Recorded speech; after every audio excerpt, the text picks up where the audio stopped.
Nobody wants to see star players get hurt in the NBA. And unfortunately, in the Eastern Conference playoffs, we saw Tyrese Haliburton, Jayson Tatum, and Damian Lillard all tear their Achilles tendon. And prayers up to them and their families. But the unfortunate truth is injuries happen, and those injuries have changed everything for the New York Knicks. If you want to see the Knicks in the NBA Finals next season, as I think the Eastern Conference is now wide open, go down right now and hit that thumbs up icon. Be the reason the Knicks get there. Like the video.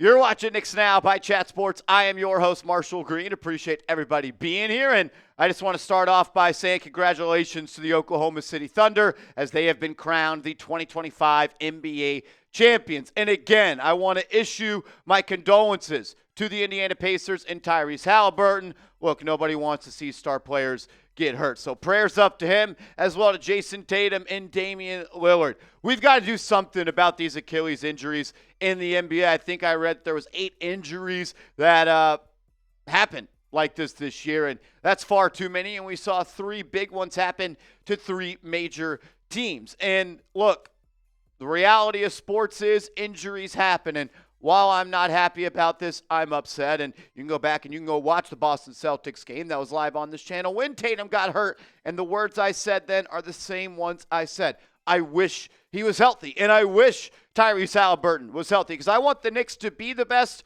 by beating the best. But the facts of the matter is the Eastern Conference is now wide open with injuries to those 3 players.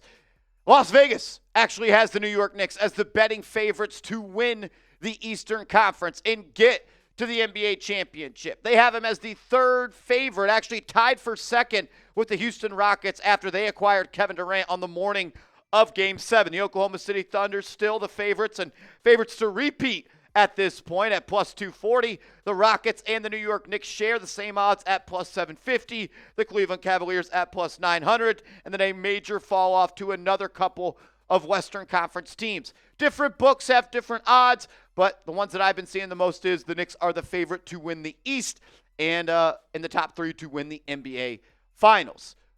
Again, I'm not happy anyone is hurt. I'm not doing that. But I do think that these injuries need to change the way or really just make you focus in on what Leon Rose needs to do this offseason.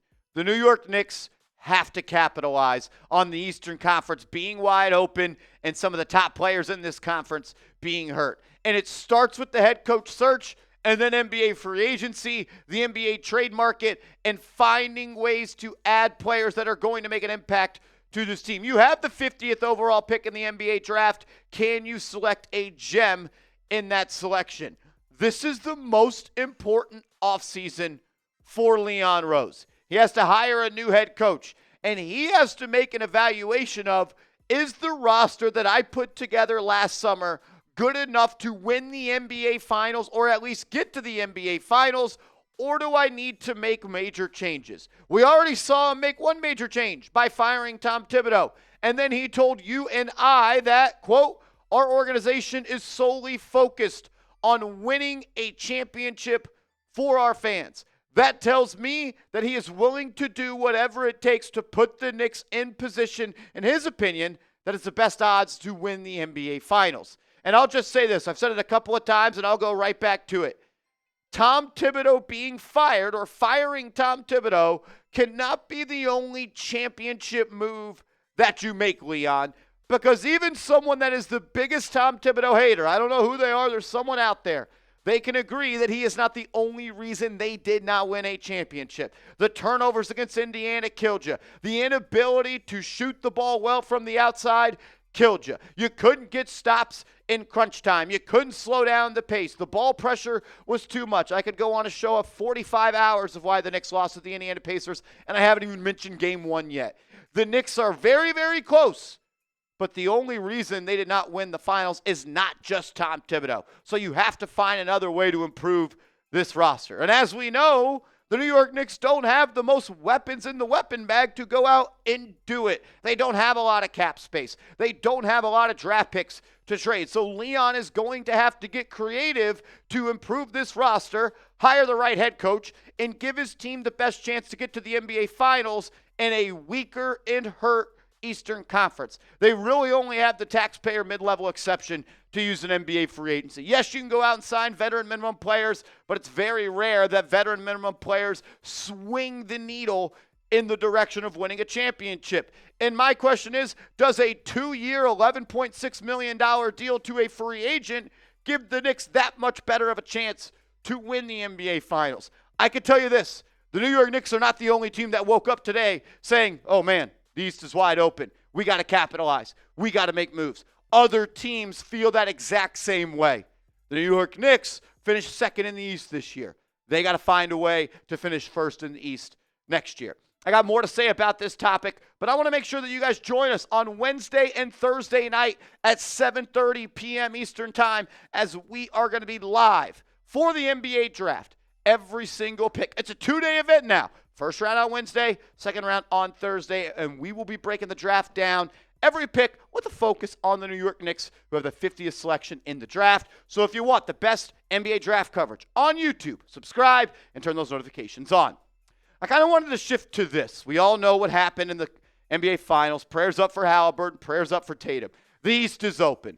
Who are now the biggest threats to the Knicks in the Eastern Conference? And let's start with the Cleveland Cavaliers, the team that won almost 60 games or maybe even 60 games last year, the team that finished first in the Eastern Conference. And they are bringing back the bulk of their core in Donovan Mitchell, Darius Garland, Evan Mobley, Jared Allen. They still have DeAndre Hunter. They still have good players off the bench. Are they going to be able to bring back Ty Jerome in NBA free agency?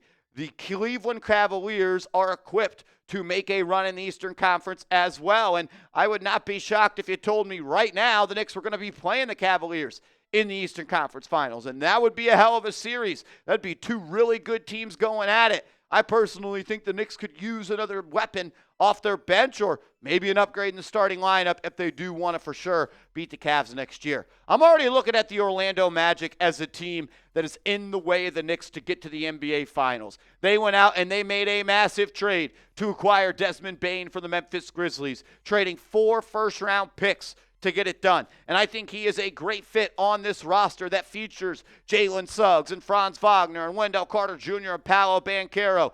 The Orlando Magic were a team that suffered from not being able to shoot the ball from downtown, and Desmond Bane is one of the best in the business in doing that. He could do it off the catch, he could do it off the bounce, and he could definitely space out the floor by launching up 28-foot threes. He's a really good fit, and I think he's going to help take a young Magic team to a spot that they have not been in a really long time. The Detroit Pistons are staring you right in the face again. It took you 6 games to beat them in round 1, and they were young, and that's probably the worst version the New York Knicks are going to see of the Detroit Pistons. I'm a big Cade Cunningham fan. I think he is just scratching the surface of who he is going to be in the NBA. I think he has league MVP type of potential. You don't just come around 6'8" point guards that could do everything on the floor. And they're young. Jaden Ivey didn't play against the Knicks. Thompson is only going to get better. Harris is a steady veteran. Duren is still there. Are they going to bring back a Dennis Schroeder? Are they going to bring back a Malik Beasley? There's multiple ways for the Detroit Pistons to continue to get better roster-wise,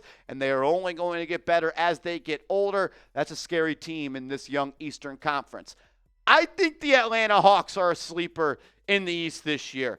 Maybe it's just because the New York Knicks always just have a battle against this team, but I'm not going to sleep on Trae Young. He is good enough, in my opinion, to go out and help a team win a playoff series. But this is more about Jalen Johnson. Averaged 19 points this past year. Seemed like 10-plus rebounds, 5 assists. He is one of the most under-talked-about best players in the NBA. He's just got to stay healthy. If he can stay healthy, Reece Sachet takes another step. Okongwu's a hell of a player. Dyson Daniels showed that he's an all-NBA defender. This is a scary team in the Eastern Conference if they can stay healthy. Jalen Johnson is actually the best player on that team. And if he continues to grow, stay healthy, watch out for the Hawks in the Eastern Conference. So these are what I would say are the biggest threats to the New York Knicks in the Eastern Conference. There's a couple more teams we got to talk about. But first, make sure you're hooked up with some New York Knicks gear for the 4th of July. Go to chatsports.com/KnicksUSA. That's chatsports.com/KnicksUSA